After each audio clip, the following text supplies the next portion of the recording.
Coming Saturday, August 2, we have 3 interesting webinars for you. Morning 10 a.m., we have Smart Income in Retirement. Why Systematic Withdrawal Plan SWP beat traditional interest income. At 11 a.m., we have It's Never Too Late. Special Kodishwari webinar only for women. For all the women out there, please register. At 11 a.m., we also have From FDs to PMS, Smarter Income Strategies that don't compromise growth. Links are in description. Please register today. I'm going to talk to you on the topic, is moderate risk a good idea? Many people think that risk taking has to be either at the higher end or at the lower end. They think that you should choose one of the two. And somebody who doesn't have a risk appetite should go for very low risk, and somebody who has a good risk appetite should always go for a high risk.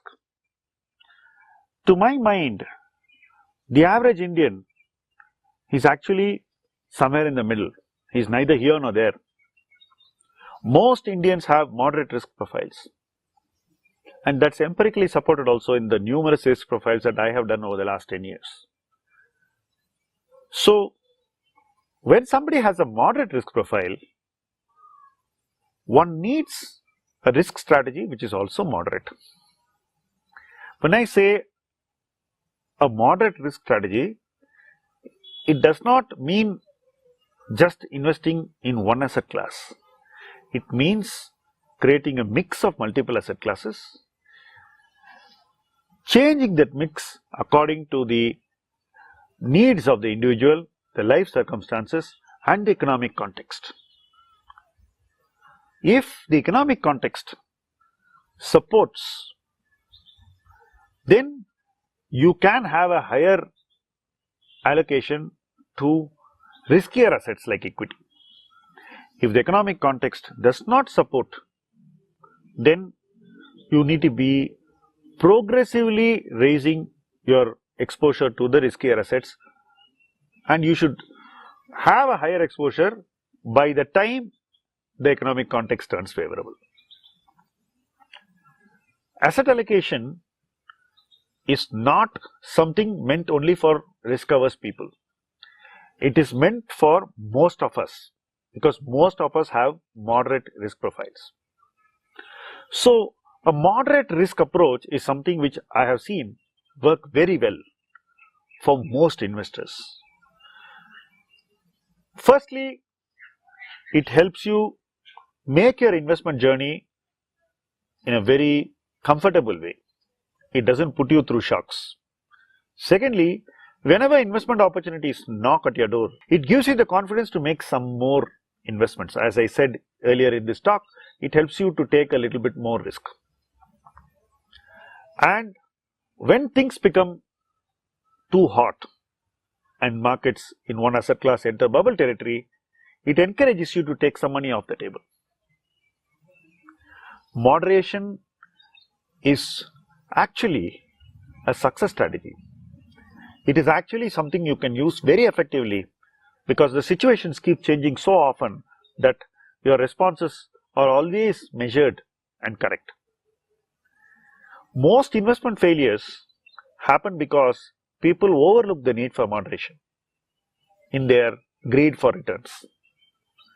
Making the highest returns can happen for a brief burst of time, but by the time you have made these high returns, the risks that you have taken in your investment approach become uncontrollable.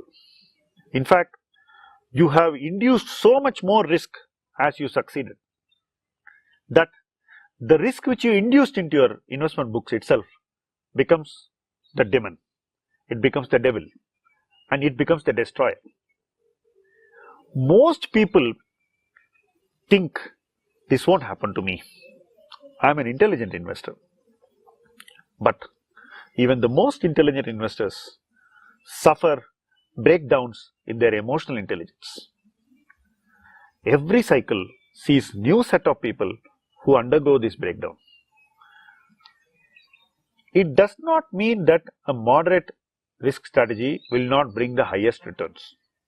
on a sustainable basis, moderate risk strategies actually may do better than high risk strategies. Somebody going for a 12-13% return compounded over a very long period of time will probably do far better than somebody going for a 18-20% strategy in a very aggressive way in short bursts of time. Because the 18-20% approaches may also result in a minus 20% for some time, and the investor doesn't have the bandwidth to absorb that phase. So that itself takes away all the benefits of the higher return phases.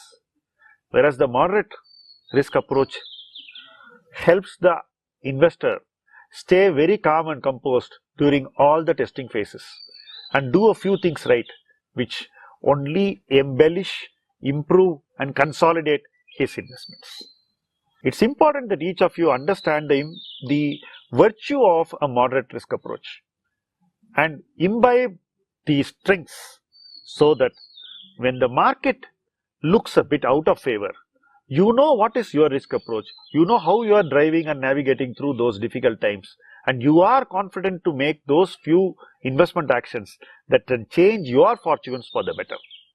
That in essence is what a good understanding of moderate risk approaches will help the average Indian investor. I consider myself an average Indian investor. My risk approach is very much like any of you watching this video, and I believe that this approach has worked very well in the last several decades, and it is going to work very well for us in the future also. Investing to our nature is the first thing that brings success in the future. Thank you for watching this video. Do share it with your friends.